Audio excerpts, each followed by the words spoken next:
boys and girls, how's it going? I'm glad you can join me on this brand new video for another read aloud. I hope you stay cool, especially enjoy summer holidays. Well, I hope you're looking forward to go back to schools and go back to college soon. So I'd like to thank you for subscribing to my channel to support me, and I hope you enjoyed my video so far. So I'll be reading this Disney storybook. This is Disney's The Prince and the Pauper. You see, that's portrayed by Mickey Mouse. This is published by Gorilla Book Club Edition and Disney's Wonderful World of Reading. Okay, shall I begin reading to you guys? So sit back and relax and enjoy. For many years, England had a wise, good king. The people were happy under his rule. But by and by, the good king fell ill. Soon, the greedy captain of the guard, Captain Pete, saw his chance to rob and terrorize the people. Without firewood to heat their simple homes, enough food to eat, people suffered terribly throughout the land. It seemed that no one could save the kingdom from a thieving Captain Pete until one day.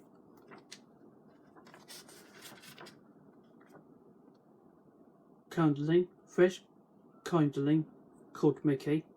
Beside him, Goofy shouted, "Get your snow cones here, playing on rock and twig." The two friends were hungry and cold, too, but they tried to make the best of things. Suddenly, a coach full of Captain Pete's soldiers spun around the corner, spraying snow in Mickey's and Goofy's face. Mickey's dog Pluto shook the snow from his snout and took off after them. Mickey chased Pluto all the way to the castle. When one of the Pete's guards caught sight of Mickey, he bowed so low that his nose almost touched the ground. "Welcome home, young prince," he said. "You're full," growled Captain Pete. "Did you know?"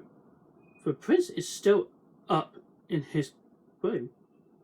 He grabbed Mickey and he was about to throw him out when the prince called down to Captain Pete, "That's no way to treat one of my subjects.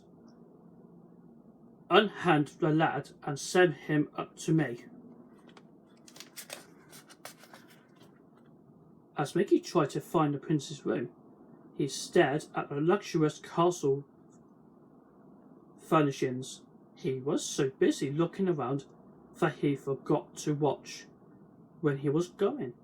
With a loud crash, he stumbled into the several suits of armour.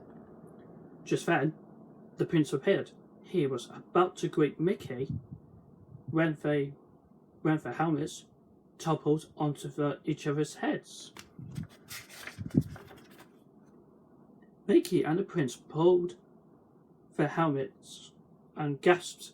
"You look just like me," cried Mickey.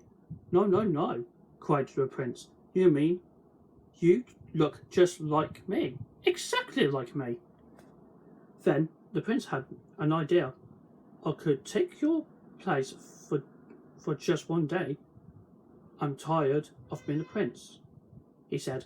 "I'm tired of studying and fencing and never having time for myself. I did like to see what's going on outside these castle walls." "If we swapped clothes," he told Mickey, "you could live like a prince for a while. And I could walk around the kingdom just like ordinary citizen. But I don't know how to be a prince," said Mickey. "Don't worry," said the prince. as he gave Mickey some royal clothes. To govern, you need only to say, "Splendid idea. I'm glad I thought of it out of it," and God sees him. The prince put Mickey's clothes, climbed through the window, and slid down the vine. "I'll be back in a wink of an eye," he called, mistaking the prince for Mickey. Captain Pete grabbed him soon as he reached the ground. Then he placed the prince in a catapult and fired him over the castle wall. "And stay out!" Captain Pete shouted.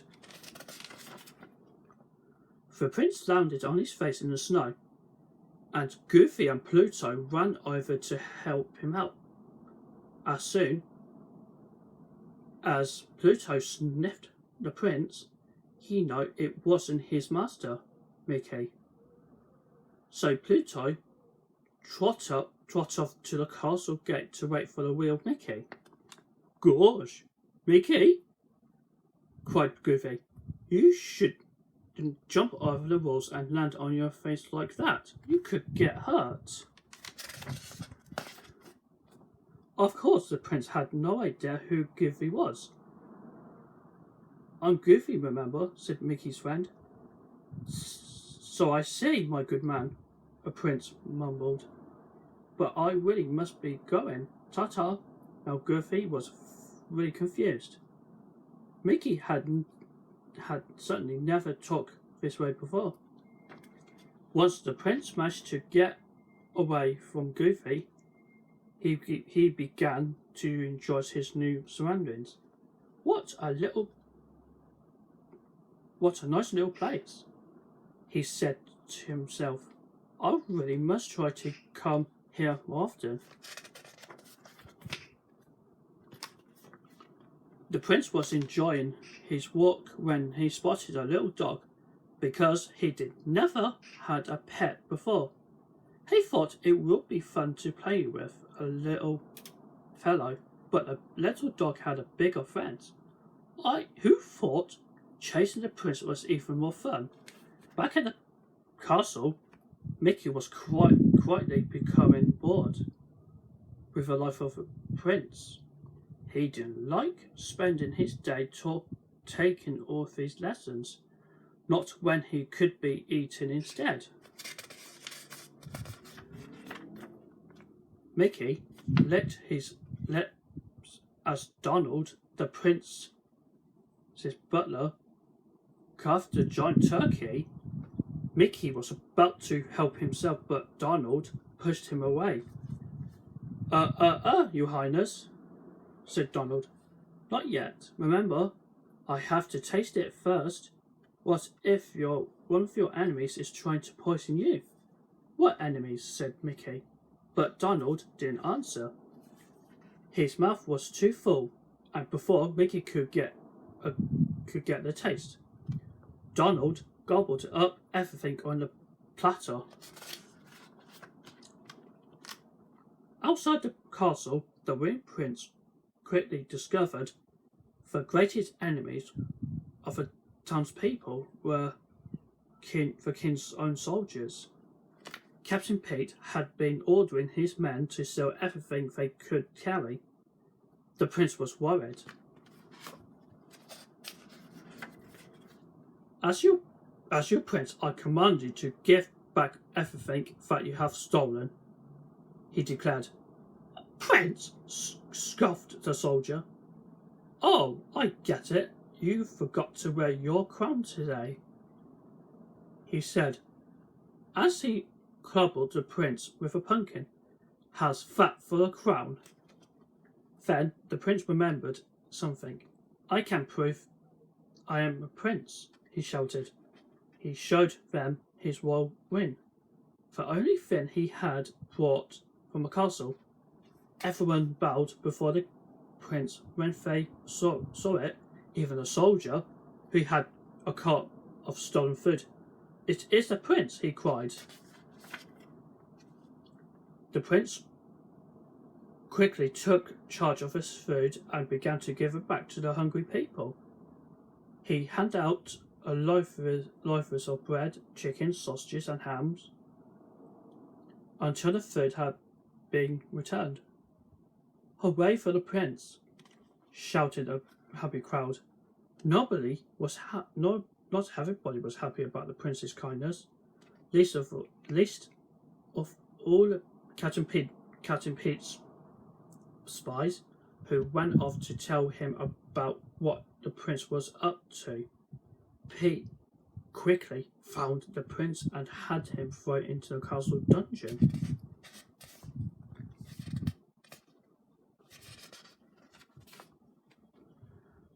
Donald was in prison too. The prince wept as he sat on the cold stone floor, because he had changed places with Mickey, and he had not been with his father when the king died, and now Mickey, for Pauper, will be crowned king. Suddenly, there was a sound of heavy footsteps. Donald and the prince peered through the window door to see the tall dark figure coming toward them. He was carrying a very sharp axe. "It's a royal executioner,"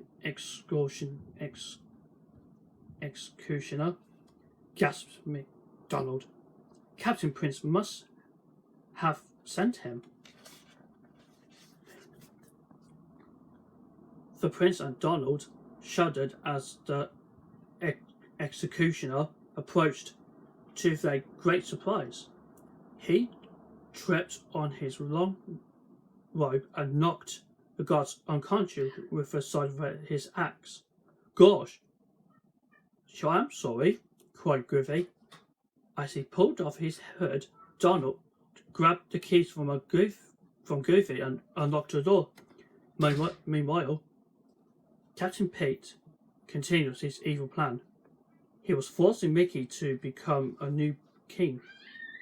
To make sure that Mickey would obey his orders, Pete had kidnapped Pluto. Pete knew that Mickey would never do anything to put his dog in danger. With Mickey on the throne, Captain Pete would control the kingdom. Just as the crown was about to be placed on Mickey's head, Mickey ducked and said, "Stop. Captain Pete is a traitor. Guards seize him." "The boy's an imposter," shouted Pete. "But I am not," called out the prince, bursting into the room. As rushed toward Captain Pete, he snatched a sword from a guard, and the fight was on. Goofy and Donald were doing their best to help the prince. Donald swung his axe and sliced the ropes that held up the chandelier. It fell down on the whole crowd of soldiers. When the brave prince knocked Pete's sword out of his hand, the townspeople cheered. "Off to the dungeon with them," commanded the prince. The townspeople tied Pete and his men, led them away. Then it was time for the ceremony. The real prince was crowned king, and the people could feel safe once more with a kind and generous ruler. The people all lived happily ever after, thanks to Mickey, Goofy, and Donald. Well, this is the end. I hope you enjoyed read this Disney's classic story. Is this inspired by one of the classic animated 1990 Disney short film, The Prince of Pauper? It's about Donald and Goofy and Donald. Thank you ever so much, and always remember to subscribe to my channel, to hit the notification, don't miss out my future videos. So I hope you enjoy this video with me, guys, and thank you so much for listen to me when I read to you. So hope you enjoy this video. So please stay tuned for another read aloud, and have a nice day, and hope you enjoy summer.